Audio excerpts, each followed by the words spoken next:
pas mettre un point. Mais on reviendra encore sur le même thème, les Écritures qui nous concernent. Amen. Et nous en avons parlé tout au cours de la semaine, depuis le dimanche. Nous avons dit que nous sommes à un moment prophétique. Et Dieu, dans sa manière de faire, avait disposé les Saintes Écritures. Et il est des Écritures qui concernent chaque époque. Amen. Ici, nous venons de lire une écriture qui s'accomplissait en son temps. Et Dieu est tellement organisé que les choses importantes qui avaient trait à la rédemption, il n'a pas voulu que ce soit des paroles en l'air. Mais il a fait écrire cela. Amen. Comme vous le savez, même dans notre vie humaine, les choses les plus importantes, on les met à l'écrit. Vous ne pouvez pas aller peut-être chercher une maison. Vous voulez conclure un contrat. Ça se passe à l'oral, non. La chose est très importante. Et vous devez mettre ça à l'écrit. Mais il y a des choses qu'on les fait comme ça, sans écrit. Ce qui est écrit est très important. Amen. C'est pourquoi Dieu a voulu que certaines paroles qui sont sorties de sa bouche soient consignées à l'écrit. Et le Seigneur Jésus-Christ a dit, l'écriture ne peut jamais être anéantie. Toute chose peut passer, mais l'écriture ne peut passer sans qu'elle ne se soit accomplie. Et les choses les plus sûres de la foi sont celles qui sont écrites. Les choses les plus sûres, c'est ce qui est écrit. Et nous avons compris que tous les Seigneurs ont organisé les choses ainsi. Je voudrais qu'on puisse, je vais demander à Frère Hubert d'être toujours prêt. Peut-être je peux lui demander de nous lire certaines choses.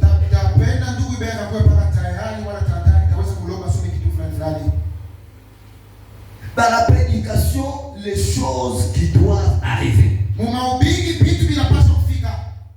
Les choses qui doivent arriver. J'ai dit ici dans la traduction de Shekinah que j'ai recopié ici. Paragraphe 11 à 14. Les prophètes de l'air confirment cette vérité biblique en ces termes. Je crois que vous avez des applications de brochures, vous pouvez aller vite. Les choses qui doivent arriver. Les choses qui doivent venir. Paragraphe 11 à 14. 11 mpaka 14.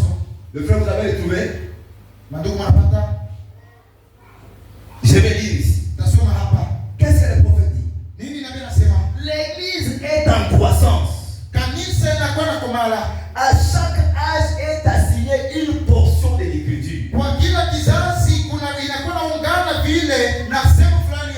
la même manière que j'avais dit au courant de la semaine, il y a des écritures qui concernent des catégories de personnes. Il y a aussi des écritures qui sont assignées à des époques. Amen.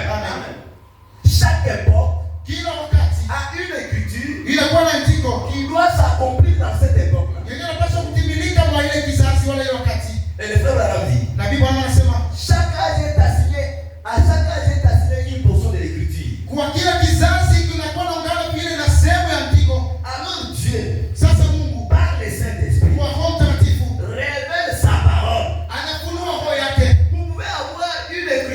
votre temps. Unaweza kuwa na jibu ndio wakati yako. Mais ne pas le connaître. Lakini uijue. Ne pas l'ignorer. Unakuwa vile na isahau wala uitambue. Beaucoup de gens qui sont dans les églises nationales. Kuna watu wengi wa kanisa ya kizebu sont en train de passer à côté de ce que Dieu est en train de faire aujourd'hui. Watu wanapita pembeni na ile Mungu anafanya leo. Parce qu'ils ne connaissent pas les Écritures. Maana hawajui maandiko. Amen. Amen. Et quand quelqu'un ne comprend pas les Écritures, na wakati mtu asielewa maandiko, il va facilement tomber dans l'erreur. Ataanguka mkosa wepesi. Amen. Amen. Un jour les pharisiens ont posé à Jésus-Christ la question. Siku moja wafarisayo wamuuliza Yesu Kristo. Non, c'était pas les pharisiens. Alikuwa mafarisayo parce que les pharisiens eux croient au surnaturel. Kwa maana wanaamini hao vitu ya kiroho.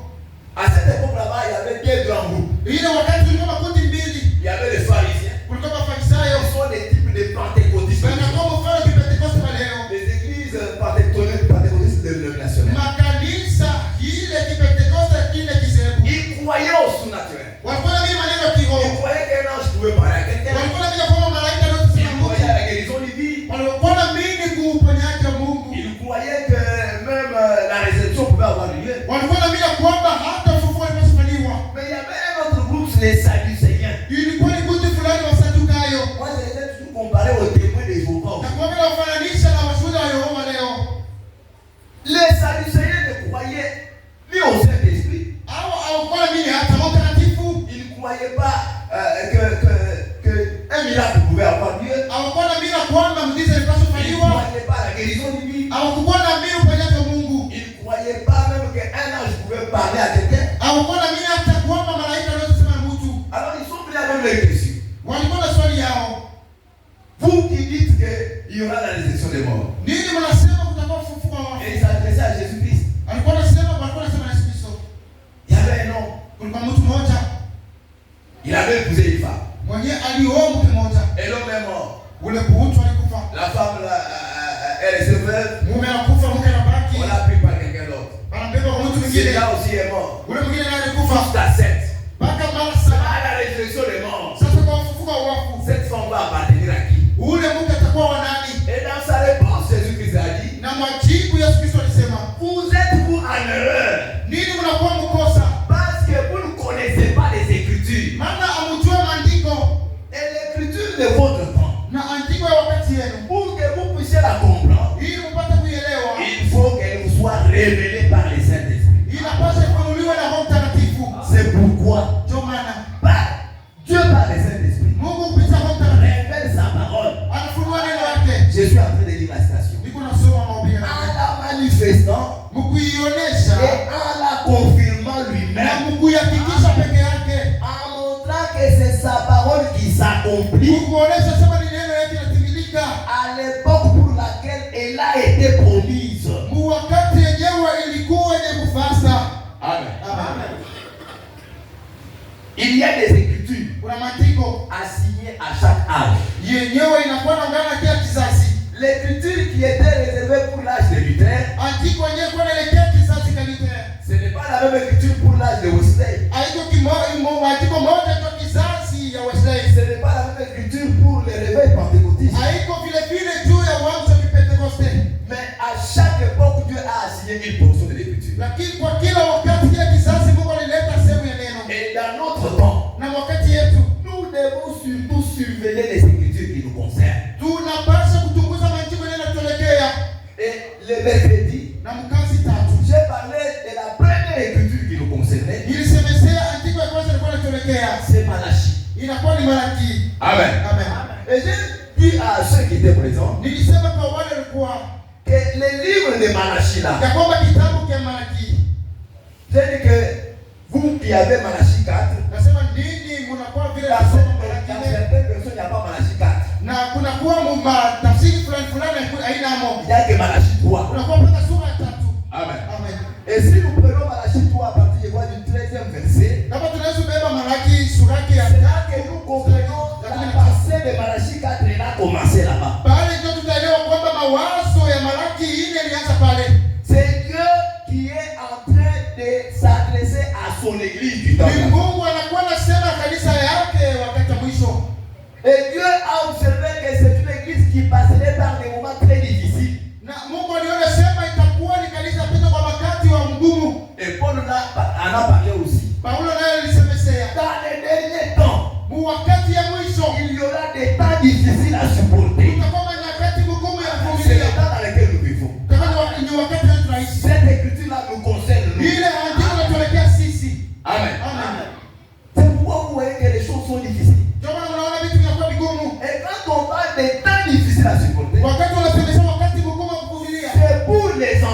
Dieu. Inakuwa ni juu ya watoto wa Mungu. C'est pas pour les païens. Haina kwa wapagano.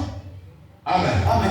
Alors vous devez comprendre. Unapaswa kuelewa. Des fois quand vous passez par des moments difficiles, mara mingi mkipita kwa mambo magumu, sachez qu'il y a une écriture qui en avait déjà parlé. Jua kwamba kulikuwa andiko lisemeza ile mambo. Et nous devons recevoir la consolation des écritures. Tunapaswa kupokea ufariji wa maandiko.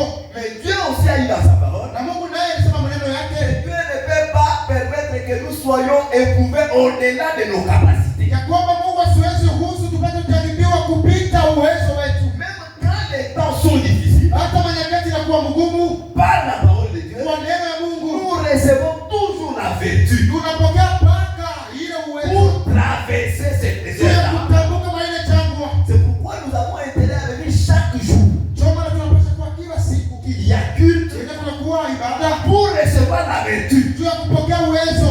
Si vous ne venez pas écouter la parole de Dieu, Kama mko kusikia neno la Mungu, vous allez tomber avec le temps. mtaanguka na wakati. Amen. Amen. Parce que la Bible avait déjà prédit que ce sera des moments difficiles. Biblia ilisema kwamba itakuwa muda mgumu. Vous savez que nous vivons dans un temps où l'amour, le véritable amour est rare. Tunaishi wakati ile mapendo kweli haionekani tena. Amen. Amen. L'amour véritable, Mapendo ya kweli est rare. haionekani tena. Oh, nous avons tous besoin de l'amour. Na bali sisi wote tunalazima na mapendo. Amen. Amen. Tel que Dieu a créé l'homme. Vile Mungu aliumba mtu. L'homme a été créé aussi avec ses besoins de se sentir aimé. Wanadamu waliumbiwa na ile nia kujisikia kwamba wananipenda. Et cela crée de la joie. Na ile inakuwa na furaha. Quand vous vous sentez aimé, Wakati unasikia kwamba wanakupenda. quand vous vous sentez dans une communauté où vous êtes considéré. Ukisikia kwamba kwa nafasi yenyewe unakuwa unatazamiwa na watu. Amen. Amen.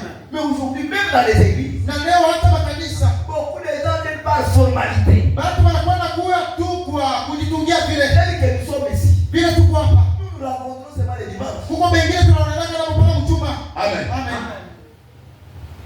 C'est difficile de voir un frère en visiter un autre. Inakuwa mgumu kuona ndugu kwenda kutembelea mwingine. Et l'écriture disait l'amour du plus grand nombre c'est le foyer. Na andiko lilikuwa nasema mapendo wingi watu wa mingi itakata mahindi. L'amour c'est le foyer. Sasa msikie mapendo inakuwa mahindi. Au moment où nous nous préparons pour l'enlèvement. Wakati ile tunajitayarisha ndio unarudi. Et pour l'enlèvement il est dit. Na ndio unarudi unasema C'est l'amour parfait. Voyez comment c'est un contraste. Unaona sema ndio pale panakuwa mchanganyiko. C'est pour dire. Nikusema Quand l'amour se refroidit pour les autres. wakati mapendo yanakuwa na c'est pendant ce temps-là que l'amour doit augmenter dans le cœur de l'État des enfants. Ile wakati ile mapendo tapanda mioyo ya watoto wa Mungu. Amen. Amen. C'est pendant des temps difficiles. Ni wakati mgumu qu'on doit reconnaître le véritable amour. ndio tunapaswa kutambua mapendo ya kweli. Et l'amour couvre une multitude de péchés. Na mapendo yanakuwa yanafurika wingi ya dhambi. J'ai parlé avec une sœur. Nilikuwa nazungumza na dada moja Au sujet de ce qu'un frère avait fait. kwa mambo ile ndugu fulani alifanya. Et je lui disais, j'essaie un peu de parler en bien du frère. Nilikuwa napenda kusema kwa vizuri vya ndugu Pour que la sœur arrive à comprendre que s'il avait agi, juu dada elewe kama nitenda peut-être il y avait telle ou telle autre raison. saa zingine ilikuwa ni sheria fulani fulani. Mais malgré tout ce que j'ai donné comme argument, Sasa ingawa yote ilikuwa la naleta sœur cherchait aussi des arguments pour clouer toujours les frères. dada naye alikuwa anatafuta mpaka mingine ya kusema jua kumlagisha mpaka chini. J'ai compris que c'est un problème d'amour. Na leo sema ilikuwa ni mambo ya mapendo. Amen. Amen. Quand il n'y a pas d'amour, Wakati wa mapendo vous verrez toujours les mauvais côtés de la personne. utaona ngamba mbaya mtu. Amen. Vous verrez toujours les mauvais côtés. Utaona unapanga bibi yako Mais là où il y a l'amour, lakini pale kwa mapendo on ne parlera pas mal de quelqu'un. au utasema kwa mbaya mtu. Amen. Amen. Regardez un homme comme David, Mtu wa Daudi qui était rempli d'amour. alicheza mapendo. Malgré que Saül a cherché plusieurs fois à l'éliminer. Hata Sauli alitaka mara mingi kumuua. Mais quand il a appris que Saül est décédé, Wakati alipata habari ya kwamba Sauli amekufa, il a composé sa complainte, il a commencé à pleurer. na alitunga wimbo wake kaanza kulia. Comment les héros sont-ils tombés? Namna gani washujaa wanaanguka? Les filles d'Israël n'en parlaient pas chez les Philistins. Ili wabitu wa Israeli msiseme kwa Filisti. Les pères qu'on se moque de nous. Waona wasitutekelee. Mais ici dans l'assemblée, Lakini hapo maungano mu. quand quelqu'un connaît un problème, Wakati mtu anapita magumu fulani, il a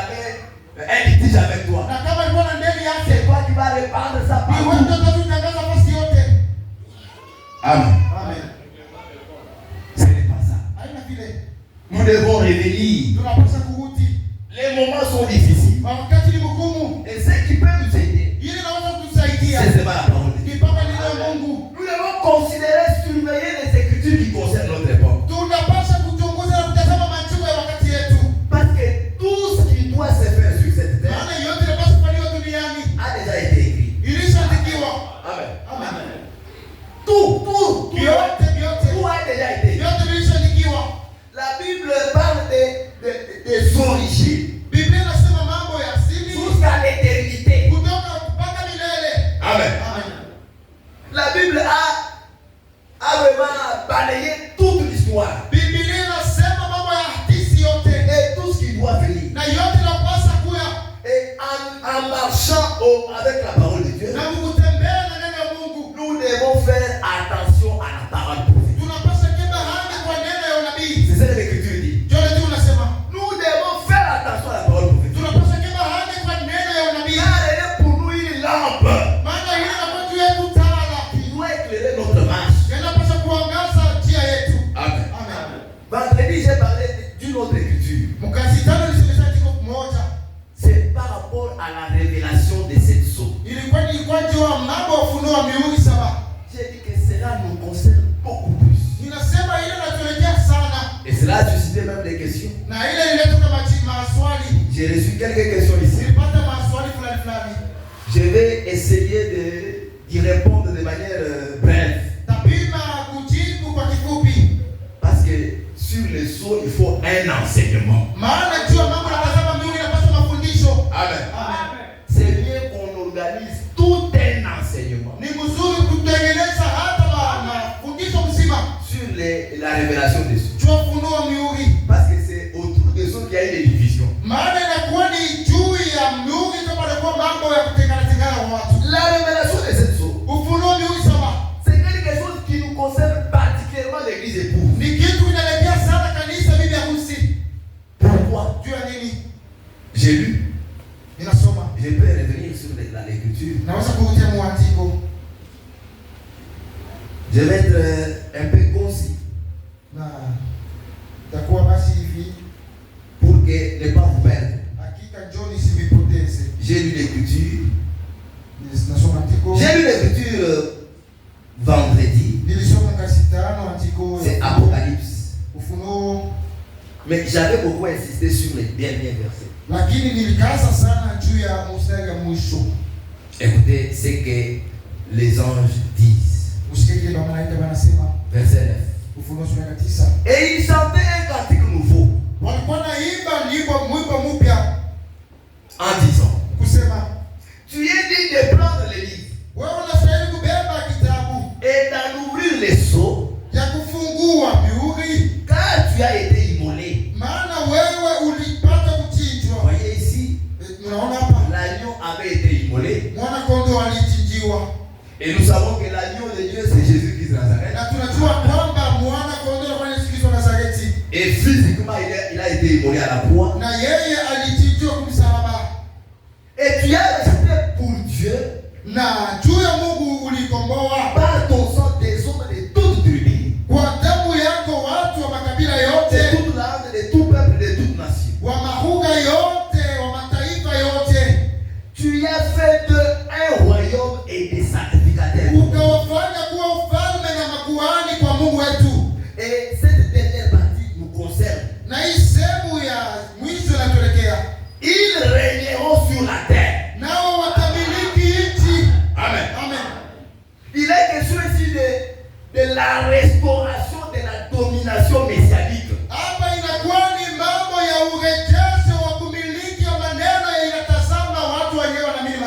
Amen. Il est écrit dans l'âge de la Odyssée. Écoutez, revenons d'abord à la Odyssée là-bas. Les lettres aux églises. Nous sommes à la 7e lettre. C'est Apocalypse 3. Après qu'on ait décrit la Odyssée, Kisha kusema maneno ya Laodikia. Connaît dit comment les gens ne connaissaient pas des choses importantes pour leur vie. Kusema vile watu wanakuwa wanajua vitu vya maana kwa maisha yao. Là, écoutons la dernière promesse. Musikia ahadi ya mwisho. Verset 20. Mstari 20. Voici, je me tiens à la porte. Tazama ninasimama mlangoni. Et je frappe. Na napiga. Si quelqu'un entend ma voix kama mtu anasikia sauti yangu et ouvre la porte, na kufungua mlango, j'entrerai chez lui. Nitaingia kwake. Je souperai avec lui. Nitakula pamoja naye. Et lui avec moi. Na yeye pamoja nami. C'est lui qui vaincra. Yeye atashinda. Écoutez la promesse faite à l'église épouse. Musikia ahadi iliyofanywa kanisa bibi harusi. Parce que ceux qui vaincront au temps de Laodicée, maana wale watashinda wakati wa Laodikia, c'est ceux qui constitueront l'église épouse. Ni wale tu watajenga kanisa bibi harusi. Maintenant écoutez la promesse qu'il a faite. Musikia ile ahadi iliyofanywa. À celui qui vaincra, kwa yule atashinda, je le ferai asseoir avec moi sur mon trône. Atakaa pamoja nami juu ya enzi yangu. Écoutez, sur mon trône. Juu ya kiti changu cha enzi. Comme moi j'ai vaincu, kama mimi nilivyoshinda, et je suis assis avec mon père sur son trône. Ninaketi pamoja na baba yangu katika kiti chake cha enzi. Écoutez, il y a deux trônes là-bas. Musikie kuna viti mbili ya enzi.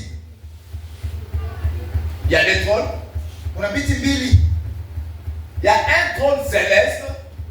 Kunakuwa moja ya mbingu et un trône terrestre. Na kiti moja enzi ya dunia. Amen. Amen. Et ces deux trônes, na hii viti viwili, c'est le trône de Dieu.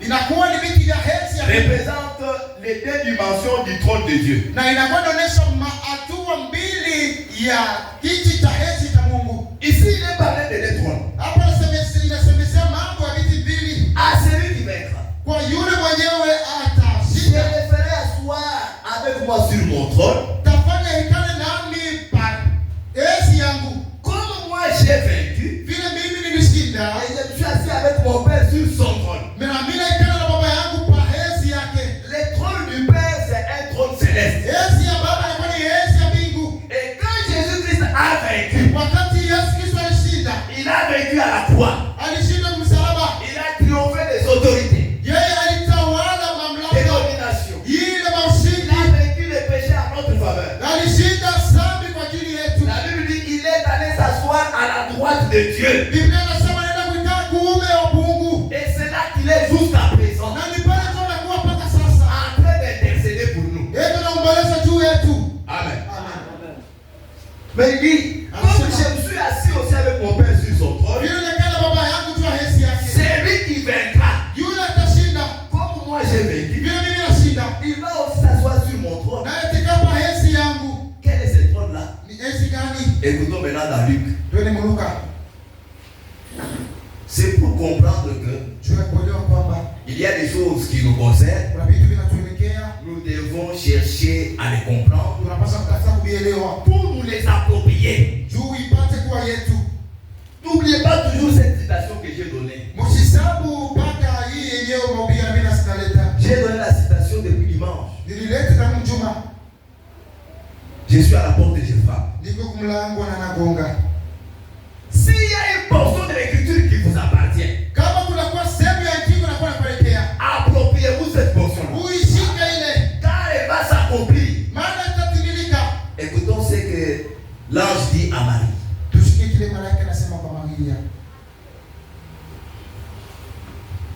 Voilà. Au chapitre 1er, au verset 29. Troublé par cette parole, Marie s'est demandé ce que pouvait signifier une telle salutation. L'ange lui dit, ne crains point, Marie, car tu as trouvé grâce devant Dieu.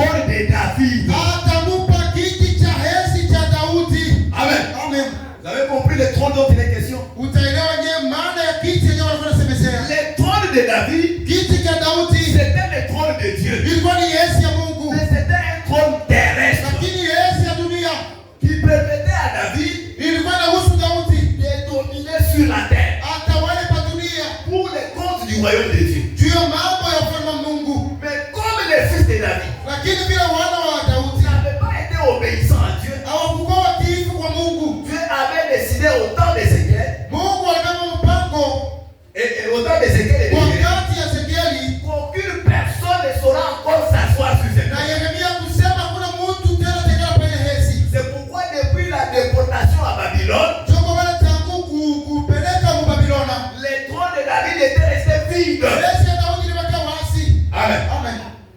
Personne ne s'était assis sur ce trône-là. Hakukuwa mtu mwenye kujala pale. Parce que les descendants de David, à l'instar de Manassé, Maana kizazi cha Daudi kama Manase étaient tombés dans la magie et dans l'occultisme. bali yanguka mchao na kuabudu masanamu. Et quand Dieu a observé cela, Na wakati Mungu alitazama il ile, a envoyé Jérémie le prophète aliwatumia Yeremia nabii pour les avertir. juu ya kuwaonya. Parce que notre Dieu c'est un Dieu jaloux. Maana Mungu wetu ni Mungu mwivu Mais ils n'ont pas écouté. na hawakusikia. Et quand vous n'écoutez pas, Wakati msikie c'est le jugement. inakuwa ni hukumu. Et le jugement est tombé sur la maison de David. Hukumu inaanguka pa nyumba ya Daudi. Aucun descendant de David Na hakuna kizazi wala wazao wa ne Daudi pouvait pas encore s'asseoir sur cette trône. aliweza tena kuikala pa ile hesi. Et le trône est resté vide Hesi ilibakia wazi pendant les 70 ans de la captivité. kwa ile miaka yote 70 ya Même utumwa. quand ils sont revenus de l'exil, Hata wakati walirudi kutoka, aucun fils de David n'avait pu s'asseoir sur le trône. hakuna mwana Daudi hata mmoja aliweza kuikala pa hesi. Hérode n'était pas de la descendance de David. Wote sikukuwa uzao wa Daudi. Tous ces rois-là Wale wafalme wote qui se sont succédés, wenyewe walirudia pale. c'était des gens qui étaient nommés par les empereurs romains. Ilikuwa ni watu walikuwa wanachaguliwa vile na wakuu wa Roma. Mais il était venu Lakini walikuja un moment où Dieu devait accomplir une promesse qu'il avait faite à Judas. muda mmoja ilifika yenye Mungu alipaswa kutimiza ile ahadi alifanya Yuda. Toi, Judas, Wewe Yuda tu es comme un lion. unakuwa kama simba. Et bâton de commandement restera entre tes pieds Muti ya uongozaji itakuwa mikono yako jusqu'à la venue de Shiloh. mpaka mkuja kwa Silo. Amen. Amen. Personne ne pouvait s'asseoir sur le trône. Hakuna mtu anaweza kuikala pa hesi. Parce que le trône avait été réservé pour quelqu'un. Maana hesi ilichukuliwa kwa mtu. Et quand Dieu a introduit son fils sur la terre, Wakati Mungu alituma malaika duniani, l'ange Gabriel dit, malaika Gabriel anasema, ce fils qui naîtra, yule mwana atazaliwa, Dieu lui donnera le trône de David. Mungu atampatia hesi ya Daudi. Et le trône de David Na hesi ya Daudi représente la domination sur cette terre. inakuwa inaonyesha utawala pa dunia.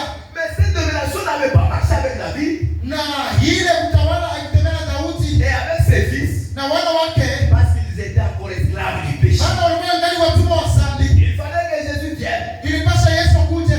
Les gens pensaient qu'il venait pour s'asseoir sur le trône. Watu walikuwa wanasema kwamba alikuwa anakuja tu kukala pa Mais hesi. quand il est venu dans cette chair, Lakini wakati alikuja mu mwili, il a eu pitié de nous. akatuonea huruma. Il a vu comment nous étions esclaves du péché. Akaona namna gani tulikuwa watumwa wa dhambi. Il a vu comment nous souffrions. Aliona namna gani tulikuwa na tesa. Il a renoncé à s'asseoir sur le Na trône. alijisahau kupanda pale pa hesi. Lui à qui le trône était réservé, Yule mwenye hesi ilimchungiwa. il a renoncé au trône. Alikataa na hesi. Il a préféré la croix. Alitamani msalaba. Amen. Amen. Alors c'était pour quel objectif? Ilikuwa ndio sababu gani? Pour que nous puissions revenir sur cette trône. Ndio sisi turudie pa ile hesi.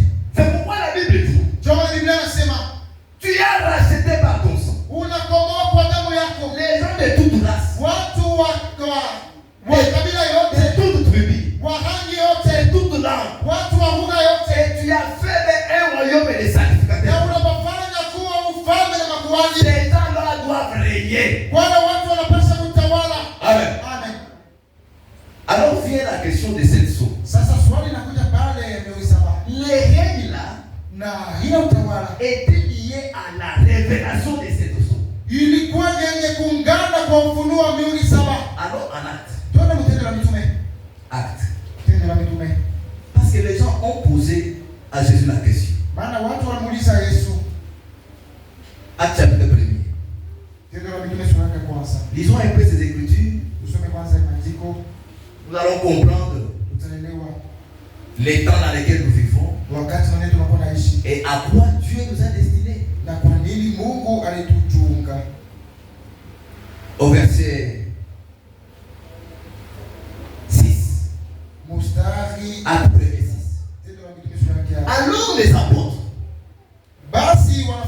réunis lui demandèrent, Seigneur, est-ce en ce temps que tu rétabliras le royaume d'Israël?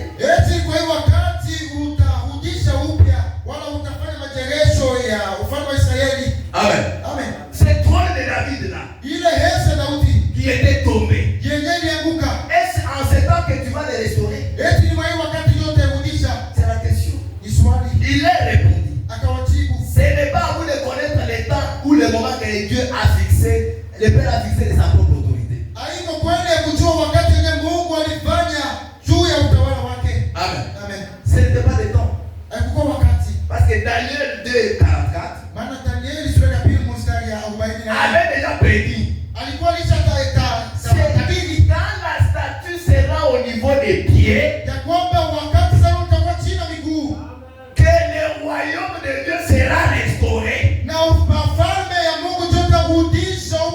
Et vous savez, quand notre Seigneur était là, la statue n'était pas encore au pied. Vous vous souvenez sûrement que le roi de Bougassar avait vu une grande statue avec 5 parties.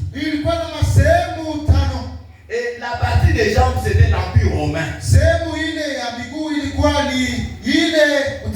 Et notre Seigneur est venu quand l'Empire romain régnait. Est-ce en ce temps que tu vas restaurer le royaume? Parce que l'Écriture avait déjà donné des réponses à toutes choses. S'il y a une question qui concerne l'Écriture, la réponse est toujours dans les Saintes Écritures. Amen. C'était pas en ce temps-là. Parce que dans le livre de Daniel, Dieu dit en ce temps-là, l'état maintenant où nous vivons, c'est là qu'une pierre qui se détacherait d'une montagne, sans le secours d'une main, frappera au pied de la statue. Et la statue va se fondre. Et cette pierre-là deviendra une grande montagne. Et qui va remplir toute la terre. Et Daniel a donné l'interprétation. Il a dit que le royaume de Dieu, le royaume du monde, sera donné au peuple de Dieu. Amen. Amen. Mais cela ne pouvait pas arriver sans que les 7 sceaux soient révélés. Nous allons lire. Écoutons d'abord ce qui est écrit dans Actes chapitre 3. Frères et sœurs, nous devons comprendre ces choses. Nous tous nous savons que le ministère du frère Branham a été identifié dans la Bible comme le ministère d'Élie. Et nous savons ce qui a été dit. Que Élie viendra premièrement rétablir toutes choses. Ça, ce sont les écritures que nous connaissons. Et c'est ce qui était connu même du peuple juif.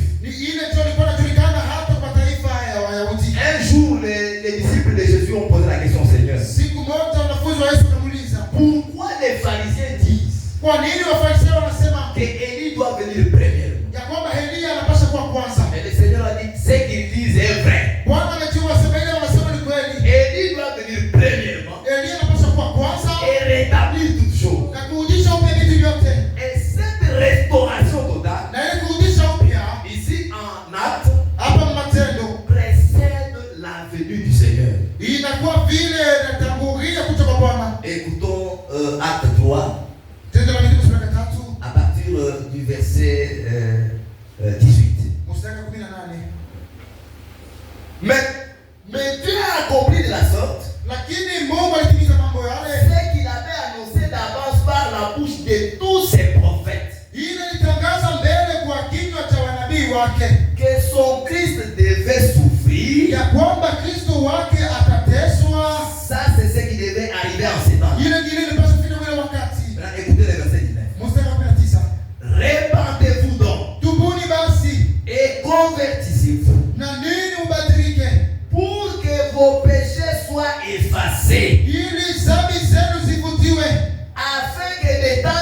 rafraîchissement vienne de la part du Seigneur. Na hili wakati za kuburudisha zitoke kwa Bwana. Et qu'il envoie celui qui vous a été destiné. Na apate kumtuma Kristo yenyewe alimwelekea.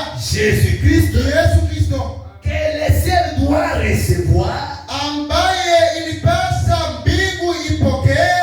Jusqu'au temps du rétablissement de toutes choses. Mpaka siku za kurudisha upya vitu vyote. Dont Dieu a parlé anciennement par la bouche de ses saints prophètes. Zilizonena na Mungu kwa kinywa cha wanabii wake watakatifu. C'est vrai que nous attendons le Seigneur Jésus-Christ. Na kweli sisi tunachunga Bwana Yesu Kristo. Et beaucoup de gens attendent la venue du Seigneur Jésus-Christ. Watu wengi wanachunga kuja kwa Bwana Yesu Kristo. Mais il y a des préalables. Lakini kuna kwa vitu vya kufanya mbele. Amen. Amen. Il y a des choses qui doivent arriver avant. Kuna kwa vitu vinapaswa kufika mbele. Nous ne sommes pas des saints qui disent que Jésus peut venir à tout moment comme ça. Sisi hatuna wale wanapaswa kusema Yesu Kristo anaweza kuwa wakati wote. Parce que dans les regroupements charismatiques, Kwa maana maungano ya watu wenye mtemeko pale, on peut vous dire, anasema tel que nous sommes là, hivi tu Jésus peut venir à ce moment. Yesu Kristo anaweza kuwa mpaka sasa. Mais celui qui connaît les Écritures, Mwenye anajua sasa maandiko, ils savent que Dieu a déjà planifié les choses. anajua kwamba Mungu alisitayarisha vitu. Avant que Jésus-Christ revienne, Mbele Yesu akuje, les cieux doivent les garder d'abord. mbingu inapaswa kuchunga kwanza Certaines choses doivent se faire sur la terre. na kutazama kwamba vitu fulani vifanywe Et duniani. la première des choses qui doit se faire, Vitu vya kwanza vinapaswa Dieu kufanywa. doit envoyer d'abord Élie les prophètes. Mungu anapaswa tuma Elia nabii. Amen. Amen. Dieu doit d'abord envoyer Élie les Mungu prophètes. anapaswa kutuma Elia nabii. Parce que tout se fait selon les Écritures. Maana vyote vinafanya kufuatana na maandiko. Il n'y a rien qui peut se faire sans les Écritures. Hakuna kitu kinaweza kufanyika bila maandiko. Nous devons attendre le Seigneur selon les Écritures. Tunapaswa kuchunga wa milele Bwana kufuatana na maandiko. Pas selon les pensées humaines. Hapana kufuatana na mawazo ya watu. Pas selon les credos. Hapana kufuatana na madini wala mafundisho. Amen. Amen. Le ciel doit garder Jésus.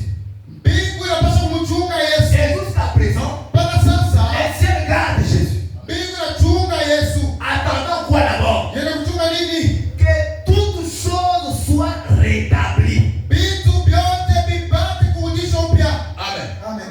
La restauration totale. Kurudishwa upya vyote. Mais cette restauration totale, Lakini ile il kurejesha y a un élément qui déclenche cela. kuna kuwa kitu kimoja kinapaswa kufanya C'est un yake. ministère. Inakuwa huduma moja.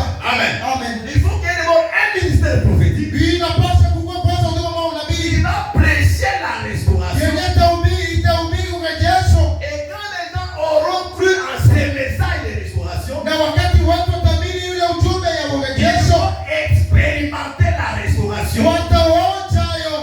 Il y a deux choses. Kuna vitu viwili. Il y a prêcher le message de la restauration Kuna kwa kuhubiri ujumbe wa urejesho et expérimenter la restauration. na kuionja ile urejesho. C'est deux choses différentes. Ni vitu viwili vya kuachana. Amen. Amen. Et dans la Bible ici, Na mubiblia on hapa ne parle pas seulement de la prédication, hatuseme mpaka mambo ya mais mahubiri, on parle de la restauration elle-même. na tunakuwa na semesea ile urejesho peke yayo. Amen. Amen. Élie devait venir premièrement Elia alipaswa kuwa kwanza et restaurer toutes choses. na kurudisha upya vitu vyote. Ça, ce sont les Saintes Écritures. Ile ni maandiko matakatifu. C'est ce que la Bible dit. Ile Biblia inasema Élie devait nous attendre à cette restauration. Elia alipaswa kuchunga na ile urejesho. Qu'est-ce qui doit être restauré? Nini inapaswa kuona urejesho? Amen. Amen. D'abord, la prédication doit être restaurée. Kwanza mahubiri inapaswa kurejeshwa. On doit prêcher comme les apôtres avaient fait. Tunapaswa kuhubiri vile mitume walihubiri. Amen. Amen. La dernière prédication Mahubiri ya mwisho doit ressembler à la première prédication. inapaswa kufanana na mahubiri ya kwanza. Et vous vous souvenez dans la première prédication, Na utakumbuka mahubiri ya kwanza quand on a parlé aux gens de Jésus-Christ, wakati walisemezea watu maneno ya Yesu Kristo. 3000 personnes ont cru. Wanasema watu 3000 wakamini. Et les choses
mais beaucoup d'hypocrites.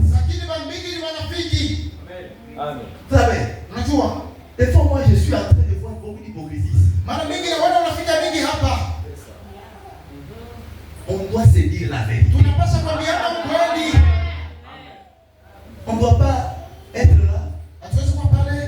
Et surtout ne soyez pas hypocrite avec les prédicateurs. Ça c'est beaucoup plus dangereux. Toi tu sais par exemple que tu as un problème avec les prédicateurs. Mais tu ne lui dis pas en fait. Mais lui se soucie de toi.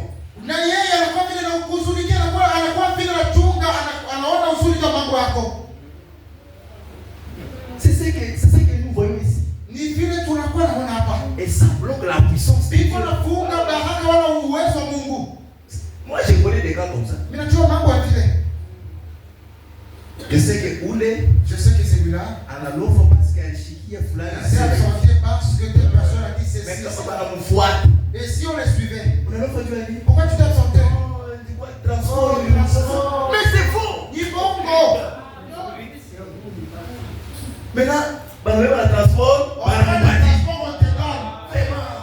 Voyez comment nous sommes en train de tourner du long à chez Bénier. Nous sommes en train de nous ensorceler nous-mêmes. Si mon frère m'a offensé, j'irai voir mon frère. On va régler ça. Dans l'amour. Un homme qui n'est pas en mesure de dire à l'autre les défauts ne l'aime pas. L'amour est correctif. L'amour corrige. Dans notre église ici, il y a toujours des cas.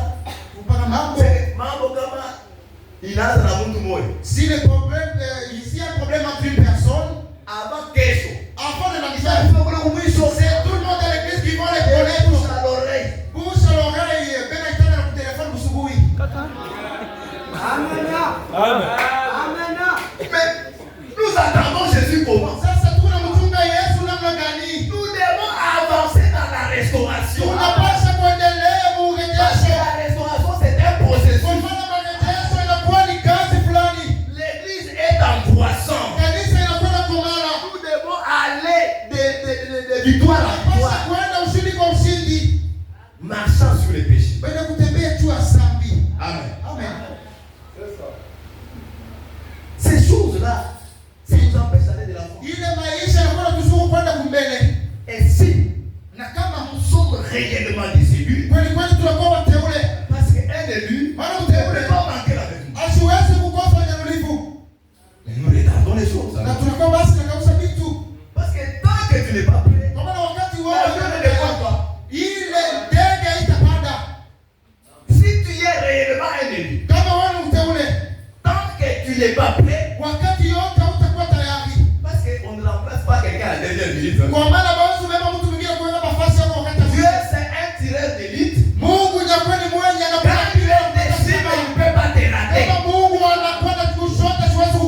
Si Dieu a dit que toi tu feras partie des élus, Dieu ne peut pas te remplacer à la dernière minute. Amen. Tu l'es. Amen. Attends, on va nous la voir en pompe. Tu es un élu. Mais tu retardes l'équipe. Tu retardes.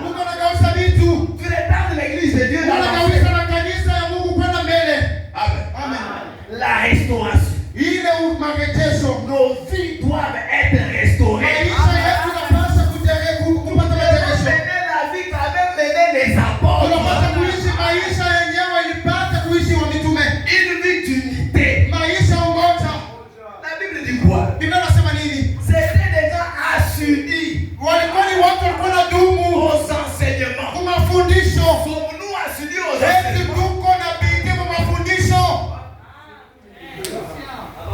C'était des gens assidus aux prières. Regardez un homme comme Pierre.